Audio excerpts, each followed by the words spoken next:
ଆଜି ଥିଲା ଅଣନବମୀ, ସେଥିପାଇଁ ଆମେ ଭୋର 4ଟାରେ ଉଠି ସମସ୍ତେ ବାହାରି ପଡିଥିଲେ ମନ୍ଦିର ଯିବା ପାଇଁ। ଆଉ ଏ ହଉଛି ମୋର ବଡ ମାମା। ଆଉ ଦେଖନ୍ତୁ ଦେଖନ୍ତୁ, ଇଏ ହଉଛି ଆମ ହିଟଲର ମାନେ ଆମ ସାନ ମାମା। ତାପରେ ଥିଲେ ଖୁଡି, ଆଉ ସମସ୍ତେ ବାହାରି ପଡିଥିଲେ ମନ୍ଦିର। ଆଉ ମନ୍ଦିର ଯାଇକି ତ ଜାଗା ମାନେ ବସିବାକୁ ତ ମାଡ ଗୁଡି।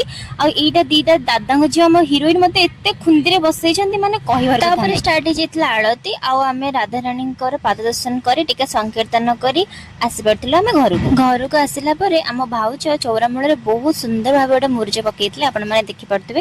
ତାପରେ ଏଠି ମମିର ମୋର ଯୁକ୍ତି ଲାଗିଛି, କାରଣ ସେ ମତେ କହିଥିଲା ଭଲ ଭଲ ଆଇଟମ କରିବା ଆଜି, କିନ୍ତୁ ମତେ ଠକି ଦେଇଛି। ମାନେ ମୁଁ କଣ କହିବି ଲୋକମାନଙ୍କୁ, ମତେ ଭାତ ଡାଲମା ଦେଇକି ମତେ ଧୋକା ଦେଇଛି ମାମା। ସେଇ ବିଷୟରେ ଆମ ଡିସ୍କସନ ଚାଲିଥିଲା।